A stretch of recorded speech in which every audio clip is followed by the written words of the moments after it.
Hey guys, welcome back to Market Scrutiny. तो इस video में हम बात करने वाले हैं एक और क्वार्टर रिजल्ट की। शेयर का नाम है CDSL। क्वार्टर वन के नंबर्स पेश किए हैं तो उस पर बात करने वाले हैं। चलिए वीडियो को जल्दी से शुरू करते हैं। गाइस, CDSL की बात करें 3.5% से ज़्यादा गिरता हुआ नज़र आया था लास्ट ट्रेडिंग सेशन में और 1616 रुपये पे क्लोज देता हुआ नज़र आया है।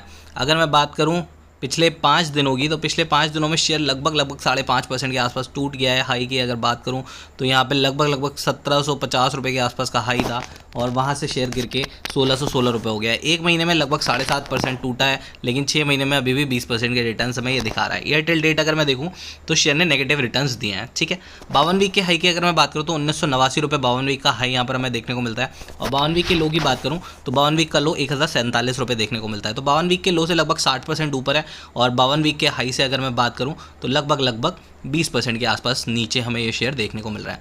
क्वार्टरली रिजल्ट्स आए हैं, नंबर्स आए हैं कंपनी के और नंबर्स कुछ खास यहाँ पर रहे नहीं हैं CDSL के। और दूसरा प्रेशर यहाँ पर बन रहा है NSGL का IPO। तो दोनों तरफ से पिटाई यहाँ पर CDSL की होती हुई नज़र आ सकती है। तो मैं सीधे नंबर्स डिस्कस करूंगा भाई। इस क्वार्टर में अगर आप देखो तो कंपनी ने लगभग 259 करोड़ रुपए के आसपास की सेल की है।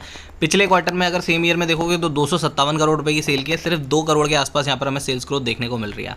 अगर हम यहाँ पर बात करें ऑपरेटिंग मार्जिन परसेंटेज की तो यहाँ पर 50% के आसपास का यहाँ पर कंपनी को मार्जिन हुआ है, जबकि पहले 60% था। तो यहाँ पर मार्जिन लगभग 10% के आसपास से टूटे हैं।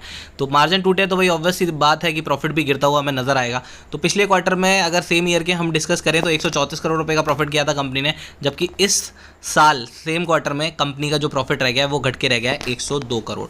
तो अगर आप ईयर ऑन ईयर बेसिस पे देखो तो लगभग आपको 30 से 40% के आसपास का फॉल देखने को मिलता है, जबकि क्वार्टर एंड क्वार्टर बेसिस पे देखोगे तो रिजल्ट हमें फ्लैट देखने को मिलते हैं। ठीक है, अगर मैं ट्रेलिंग 12 मंथ की बात करूं तो 1084 करोड़ रुपए की सेल है और लगभग 495 करोड़ रुपए का प्रॉफिट हमें कंपनी करती हुई नजर आई है। रिजर्व की अगर बात करें तो 1551 करोड़ रुपए का रिजर्व है। डेट कोई है नहीं कंपनी के पास। 3 करोड़ की बोरिंग हमें सिर्फ देखने को मिलती है। डेप्टर्स डे 18 है। तो ये सारी चीज़ें तो ठीक है। प्रमोटर्स की होल्डिंग की अगर हम बात करें तो 15% के आसपास प्रमोटर्स की होल्डिंग है। यहाँ पर फॉरेन इन्वेस्टर्स ने अपनी होल्डिंग बढ़ाई है 11.5% से लगभग 13% के आसपास की है, लेकिन डोमेस्टिक इन्वेस्टर्स ने थोड़ी सी अपनी होल्डिंग घटाई है। पब्लिक के पास 57.87% के आसपास का स्टेक हमें देखने को मिलता है।